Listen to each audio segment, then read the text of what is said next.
Hello, everybody, and good evening. I'm Dr. Charlotte Norton, Medical Director at the Slimming Clinic, here with you this evening to answer all your questions about medical weight loss, covering anything that you want to discuss, and obviously talking a little bit about medication as well, which I know lots of you have had lots of questions previously.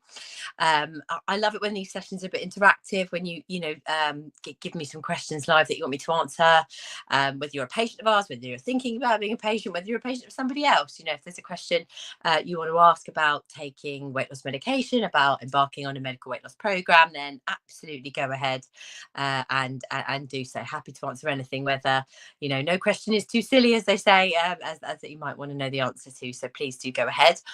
I've got a few questions that we've had sent in previously, so I can, or beforehand, so that I can answer as well. But yeah, please do feel free to ask me anything. A little bit about me for those who haven't maybe watched one of my lives before. So I've been working in medical weight loss now for quite some years, in fact just over 10 years. It's a real passion of mine, helping people lose weight, improve their health, feel better in themselves. And obviously in that time we've seen a real evolution of the options available to support weight loss efforts. So the spectrum of medication now available is much wider, and at the Slimming Clinic we offer a variety of medications. We've got weight loss tablets, which we've had and been prescribing for many years, and we also have the newer weight loss injections as well, which obviously we've been prescribing now more frequently. So for those of you who maybe don't know, obviously our service is all doctor led. So whether you have an appointment with one of our doctors or you go through our website to request an online prescription, it's always a doctor that reviews your medical information. They are the ones that make the decision on whether you are suitable and safe to prescribe. Maybe you're unsure of the dose, maybe you've picked the wrong dose, or picked medication that might not suit you. We've got a team of doctors who are really specialised in this, that are always the ones that review your prescription request. And obviously we have our own pharmacy as well, so we manage the process the full way. We know everything about the medication we're sending you, where it's sourced from, and what it's and that it's legitimate, coming from a genuine pharmacy. So that's a little bit about me and us. So let me start off with answering some of your questions that you sent in beforehand. So the first one that I've got here is, what do I do if I inject too much? So obviously, for those who maybe don't know, the weight loss injection, so we've got the two that we prescribe in weight loss: Wegovy, containing the drug semaglutide, and Mounjaro, containing the drug tirzepatide. Both of them come in a pre-filled injection pen, so you're not drawing up medication into a syringe or a needle. It comes in a pre-filled pen, and depending on your dose, and depending whether you're on a Wegovy pen or a Mounjaro pen, in essence, in a simplistic way, you affix a fresh needle to the pen each time, and you turn the pen to select the dose you inject. So usually, for the vast majority of the time, it's quite a fail-safe way to make sure you're selecting and injecting the right dose. But absolutely, this is a different type of a way to take medication. Sometimes people aren't used to it, and maybe you might have injected a bit too much. Now, obviously, depending on which pen, depends on how that could look. But usually you sort of turn it around to the point where you inject the dose you need, and it sort of stops at the limit. So to inject too much, you would have to almost inject the right amount and then go again. But if you have injected too much, then it really depends. If you're brand new to the medication and you inject a bit too much, you might find you get some more side effects than if you have been on the medication for a while and had a little bit too much dose. So the key thing is, if you inject too much, is not to panic, first of all. Generally, if you have a reaction to the medication, or if you've injected too much, your issues are going to come based in your stomach. So a big part of how this medication works is to it works in two ways. Number one, it works in the appetite control center of your brain to reduce how hungry you feel. But secondly, these injections have an effect on the gut, and they slow down how quickly food moves through the gut. So it can have side effects on the gut. It can make you feel nauseous. It can make you sometimes feel a bit bloated. sometimes make your stools a bit loose or a bit blocked up. Again, these are all side effects that are quite transient if you get them at all when you take them, and usually very manageable. If you inject a bit too much too soon, you might find that these side effects manifest. Now, the key thing to do is, as I say, not to panic, see how your body responds. The main issue is if you have taken slightly too much and your stomach and your gut doesn't like it, you might end up feeling nauseous or maybe vomiting, or you might end up having, very loose stools. And the key thing that we just want to avoid is dehydration. So if you are finding that it's led you to vomit, or it's making your stools very loose, and the key thing is to make sure that you maintain hydration. Obviously, if you're a patient of ours, then absolutely reach out. Our doctors would be happy to have a chat with you and talk about, anything you might be experiencing. But if you're finding yourself particularly unable to keep fluids down, then as per having, any sort of gastric issue where you're unable to keep fluids down, you might have to seek some medical support. But generally, this should be absolutely fine, and you should be able to self-manage at home. But if you do need to seek medical help, then again, it's really useful just to take along the pen so that the healthcare professional that sees you knows exactly what you've injected and can understand. But as I say, it's quite rare to inject too much. The key thing here, and again, this could come up, is sometimes, and we've seen this over the years that we've been prescribing both injections and tablet medication, is the idea that if you take a bit more, you'll lose more weight. And so that's not the case. Remember, these medications, tablets and injections, work by reducing your appetite. They don't make the fat melt off you, and as I've said before, that would be great if they did. They work by reducing your appetite. So by taking more, it doesn't necessarily mean you're going to lose more weight. If your appetite's reduced, then so there should be no reason why you should want to take more. It's really important, especially with the injections, that you go as per the dosing regime, that you do at minimum 4 weeks at each dose before you consider going up. Even if you aren't having any side effects of taking the medication, even if you felt absolutely fine and not had any sort of any sort of side effects or unwanted effects, make sure you still do 4 weeks at each dose. It just gives your gut the chance to be used to the medication, so you avoid experiencing any side effects. And as I've said before, there's no race to the top. You can stay on the dose you're at, and there's also you will start losing weight from starting at day one of the lower dose. You don't need to rush to get to the top dose to start losing weight. Progress happens along the way. Everybody is different. We have treated hundreds of thousands of patients on weight loss journeys, and everybody's dosing regime, speed of a changing dose, it is individual. So again, there's absolutely no rush. So don't panic. See how you go, keep yourself hydrated, and reach out to medical support if you need it, I think would be my sort of main points about that. I'm going to go on to another question. I thought this was quite a good one, quite a quick one to answer. So, about taking your medication on holiday with you, will you get stopped at customs? Will it get confiscated? So, this is a really good question, and we see it quite a bit. So, from two sides. So, where you've got the injections, these medications should be kept cold when you're not using them. So, ideally refrigerated, and ideally we want them between sort of 2 to 8 degrees, which is about fine for your home refrigerator. Maybe don't put it in the door of the refrigerator. Put it towards the back, especially if you've ordered multiple pens that you plan to use over the course of a few weeks to months. Put them towards the back of the fridge so they're not so subject to the door opening and closing, because once they're kept cold, they'll last as long as their expiry date. So if you're going on holiday and you plan to take multiple pens, maybe you're lucky enough to be going away for a while and you want to take all your pens with you, you must make sure you keep them cold, because once they warm up, they then start to be limited in how long you can use them for. You've sort of got between a 4 to 6 week window, depending on which medication you are to use the medication, which should be absolutely fine, because every single pen has 4 doses, 4 weeks worth of dose. So you're able to use that absolutely fine. But obviously, if you're going to take several pens with you, you need to keep the ones that you plan to use in the future, i.e. you're not using in the next 4 weeks, cold. So will they get taken away from you? So again, for the vast majority of the time, we recommend with any prescription medication is to put it in your hold luggage as opposed to your hand luggage. All medication comes with a label affixed to it, which should have your name on it, which would match up with the name on your passport, ideally. And therefore, if anybody were to check it, they could see that medication is prescribed for you, which also helps. Also, we at the Slimming Clinic always can provide a letter for you to take when you travel as well, which shows again that this medication has been prescribed on a named basis for you, which you can again carry with you. Or if you have sourced medication from elsewhere, if you've got a copy of the prescription from the medication, then that can also be a really good thing to take with you. For our tablet medications, again, these again, take the box with you, take the label on the box which says your name, again have a letter. So they should not be confiscated from you, because you should be traveling with proof that this medication is prescribed for you on a named basis. Taking all of that, putting it in your hold, you should be absolutely fine.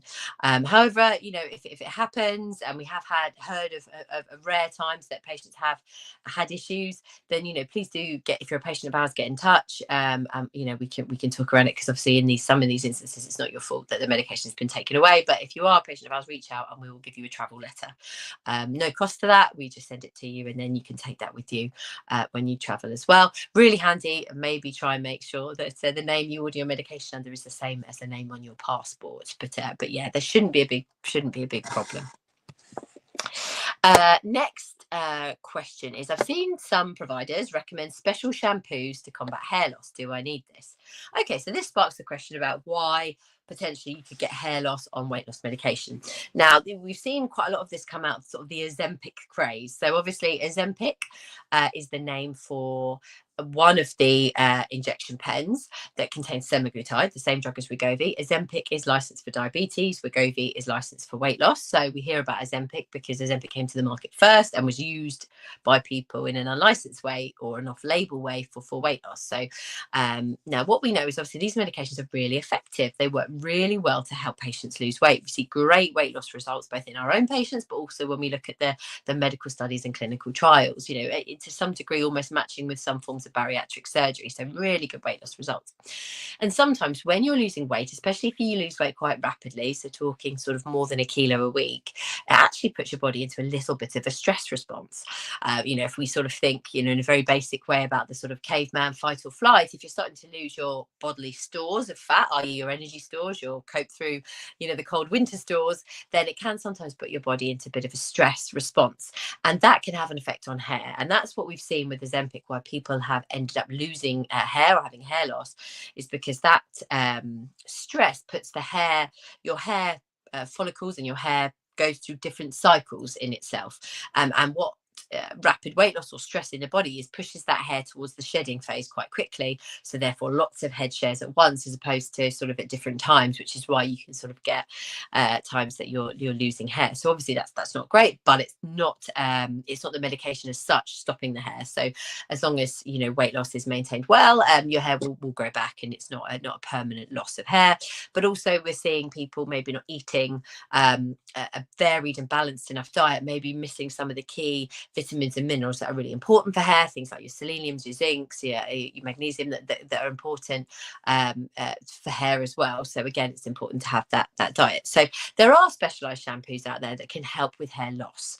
Now, these sometimes work in a different way, because actually the way the medication can cause hair loss is through this stress response. It's not a case of the hair follicles have been subject to some sort of change which has resulted in the hair falling out. So quite a lot of the shampoos can be caffeine based, or they can have certain types. Some hair loss can come from a metabolite of testosterone, actually, which even in women can have an effect on hair follicles, and they can help to prevent that. So not always do these shampoos necessarily have an effect or treat the cause of why you may be losing hair with weight loss medication. Usually it just comes back on its own as things start to settle down on your weight loss journey. That being said, using a caffeine based shampoo, there's some really good evidence about how that helps support hair growth, fullness and thickness of your hair. So it won't cause you any issue to use a sort of a caffeine style based shampoo, but you certainly wouldn't need that to reach out to some of the more expensive or medicated shampoos for this reason, unless you have another reason for the hair loss. So I would definitely take a moment before I purchase one, just to make sure that I was buying the right type of one for the reason that you'll find that you're losing hair. If it's something that predated you starting the weight loss medication, if it's something you've noticed maybe as a part of aging or changing, that you're having hair loss, can be associated in hormonal changes in women, then there's obviously you might look in it down one avenue. Whereas if it's just been a response to the stress of the weight loss, then really by your weight loss settling down, the hair should grow back. But again, something like a caffeine-based style one will be absolutely fine to help support the growth, but also add in a good multivitamin to your diet, alongside trying to eat a diet that's really rich in all your different vitamins and minerals, alongside maintaining that calorie deficit that you are doing to help you lose weight. Lovely. Okay. Right, next one. How do I avoid muscle loss? So this is a good question. So again, when our body loses weight, obviously when we say we want to lose weight, what we want to lose is fat mass, don't we? We don't want to lose our bone mass. We don't want to lose our muscle mass, because we want tone and shape and strengthen our bodies ongoing. So what we want to lose is our fat mass. And sometimes the body isn't always as clever, that when we create a calorie deficit in the body, sometimes it can actually not just burn fat, but it can burn muscle. And you find that actually some of your weight loss can be from losing muscle mass, which isn't necessarily ideal. So some of the ways to help prevent muscle loss are diet, and some of them are exercise. So obviously resistance training, and by that you haven't got to go to the gym and pick up a heavy barbell, but just using your muscles, in training at home, or with instead of sort of a cardio based exercise program, doing something resistance based that is using a little bit of weight, but absolutely that can have a real positive effect on your muscles and help to maintain them. But also making sure you get adequate protein. Now, you don't have to go out there and start buying protein shakes unless you're a training athlete. Just making sure that you're getting enough protein in your diet can be perfectly adequate. And that is looking at, so if you eat everything, if you're an omnivore and you're not a vegetarian or vegan, obviously you've got your meat options, which again we would say for the vast majority of time try and keep those your more leaner versions, sort of your poultry, your sort of chicken, turkey, that sort of thing, your leaner red meats. You've got eggs. Eggs are a great source of protein in the egg white. You've got beans and pulses and legumes, which are also good sources of protein. Peas and broccoli are good vegetables that have it in. And for vegans and vegetarians, obviously pescatarians, you've got fish.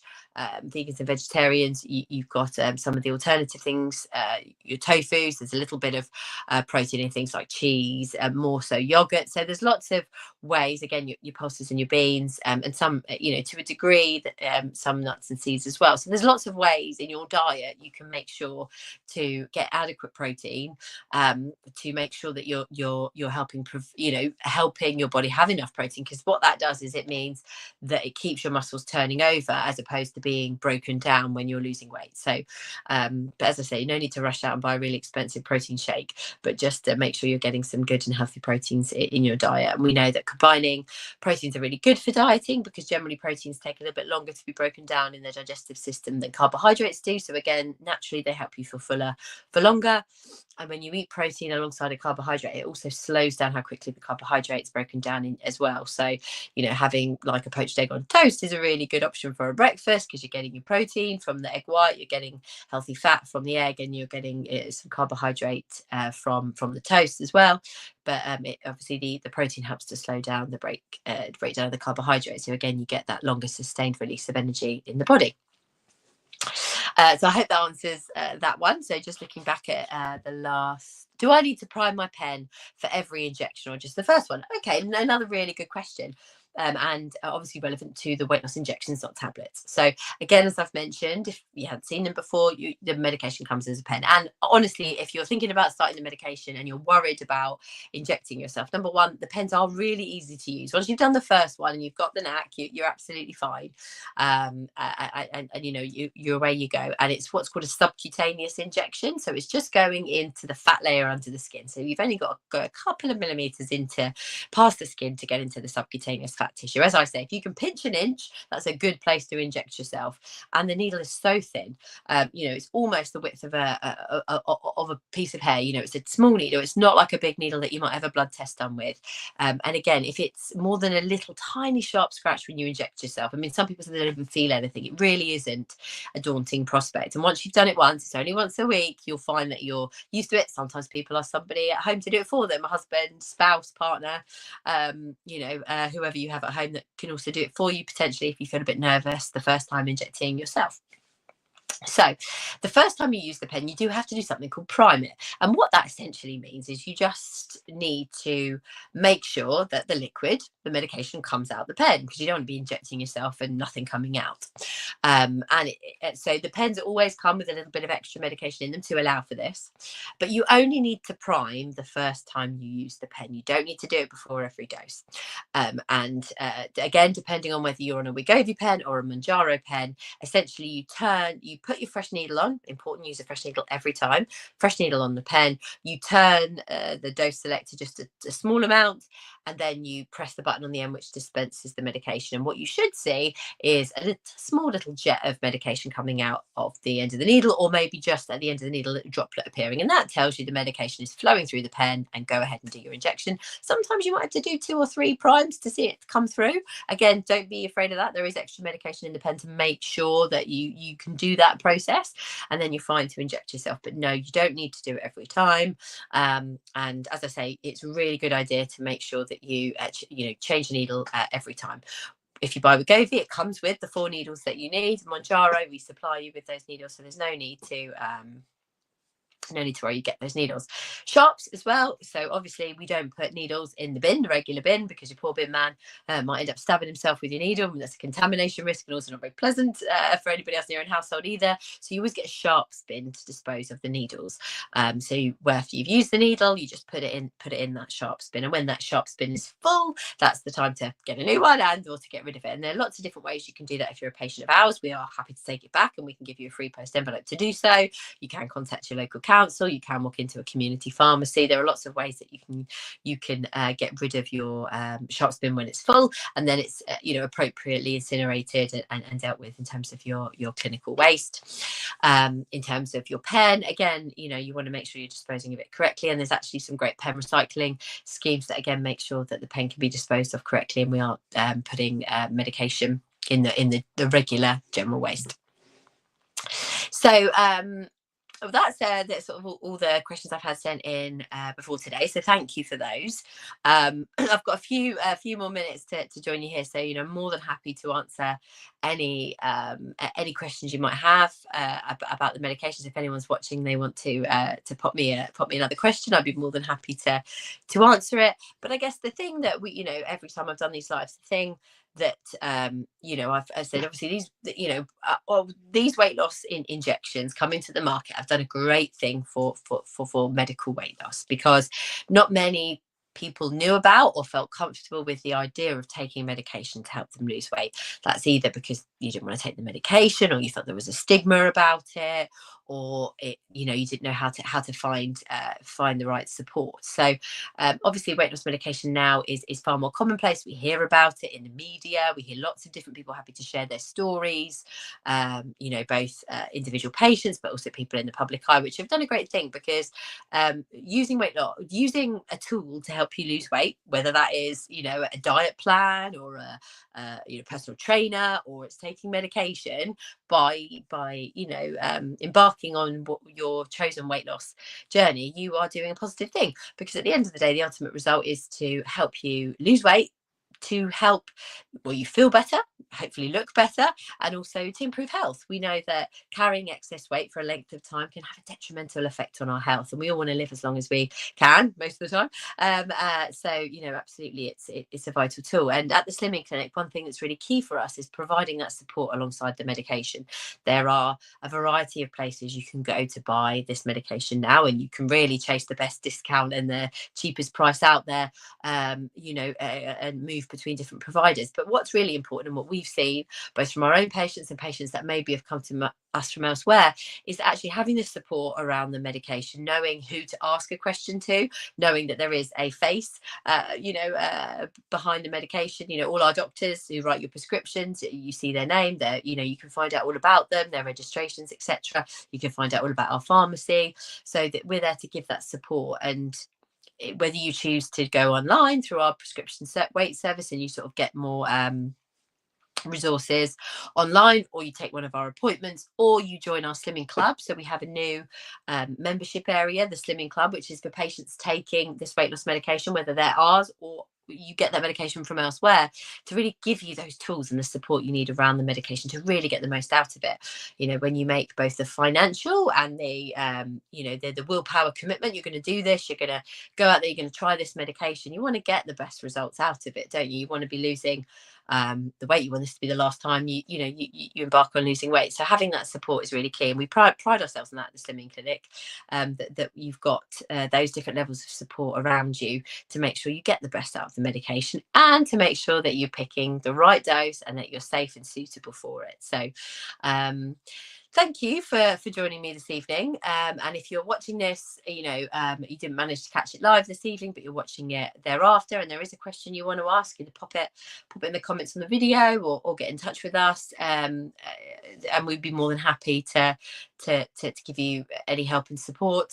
And it's never a bad time to start, whether you're thinking about starting, or maybe you've and actually it brings me to one last thing that I see come up a bit, and I will discuss this just in case anybody listening. We sometimes see that people get nervous about their BMI. So obviously, to start the medication, there is a BMI cutoff. So you have to have a certain BMI to start treatment, and that needs to be a BMI of 27, alongside having a reason that weight might be having an effect on your health. That could be a raised waist circumference, it could be slightly raised blood pressure, slightly raised cholesterol, anything there. Can be your ethnicity, because some ethnicities are more at risk than others, or your BMI has to be of 30. But once you're on treatment, obviously the goal of treatment is to get you back in a healthy BMI. So don't worry that once your weight comes below those BMIs, that the medication would be stopped. That's not the case. And also, if you've been a patient of ours and you've lost weight previously, use the medication, but you're gaining weight, even if your BMI isn't yet back up at the high levels, but actually, you're getting on to a stone to 2 that you've regained, then again, we're happy to be there to support you, because what we don't want is you to get to that healthy weight and then have to go all the way back up to a heavily overweight weight to restart treatment. So again, if you're unsure about whether you can or can't have the medication, reach out, and that's what our team of doctors can assess for you. Esther, you've written, how do I find out about an order which hasn't yet been received? So this is actually really, obviously, Esther, thank you for writing this comment. A member of the team will respond directly to you, but we now have a patient portal. So for all of our patients, you can log into the website, into your own portal area, where you can see upcoming appointments, where you can see any orders you may have had. You can book an appointment, you can message us directly through there, you can message us through the live chat on the website. So there are a few ways that, one, you can see where your order is, and also either message directly through there or through the live chat on the website, and someone will be able to get back to you on that. So again, there's a good way for anybody watching who might want to have a look in their portal. If you haven't already, then log into that with the email address you've given us previously, and you should be able to log in and have a look there. Okay, well, thank you everybody for joining me this evening. It's lovely again, and thank you for those who sent your questions in before, and I hope everybody has a lovely evening, and thank you again for joining me.